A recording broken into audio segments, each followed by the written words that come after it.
Good morning, everyone. I trust that you are all keeping well. Guten Tag, Shavua Tov.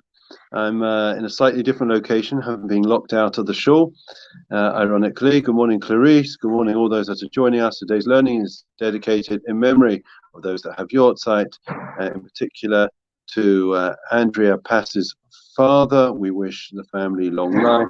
And Rabbi Michael Plasko, wish long life on the first Yortzeit for Fearless. Wish you and all the family long life amongst all those that have Yortzeit today or would be saying Kaddish. Good morning, Peter. Good morning, everyone.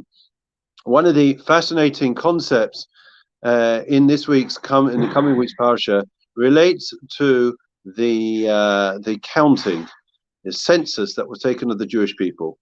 It's an interesting question. Are we allowed to count or not count Jewish people? We know when it comes to a minyan, so we don't actually count directly, do we? We don't give anyone a number.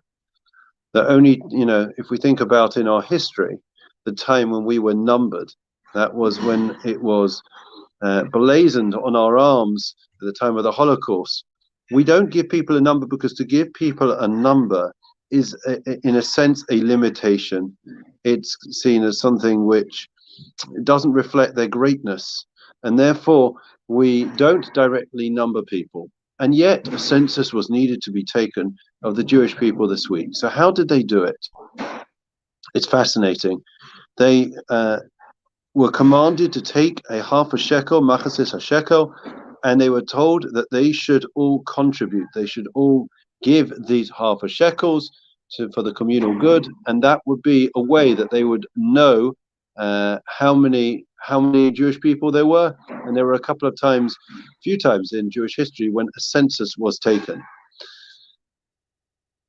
It's interesting that when we do need to take a census, the way that we count people is through giving. And when we ask them to give, we don't ask them to give a whole shekel, we ask them to give a half a shekel. What's the idea? Friends, the idea is so beautiful, you'll always remember it. The idea is quite simple. The way that we count as Jews, as part of a community, as part of a people, is by giving. That is the way that we count.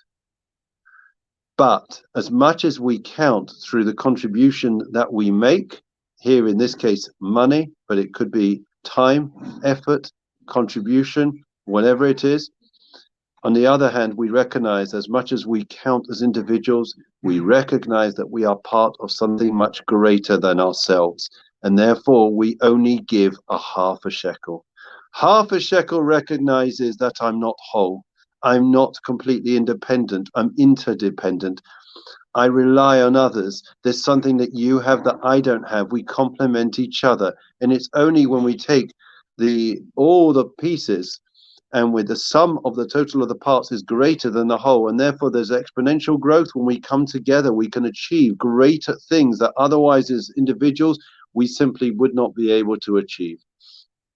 So therefore, this is a very important tension in Judaism, the value of the individual on the one hand, and on the other hand, recognizing that we are only part of something much greater than ourselves. So do we have individual worth? Yes.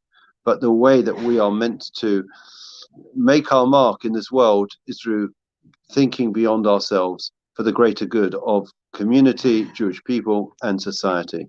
Wishing everyone well. Please God, look forward to seeing you all tomorrow. Thank you for joining us. And please God, tomorrow we'll be back at the regular time of 9 a.m. Take care. Have a great day. All the best.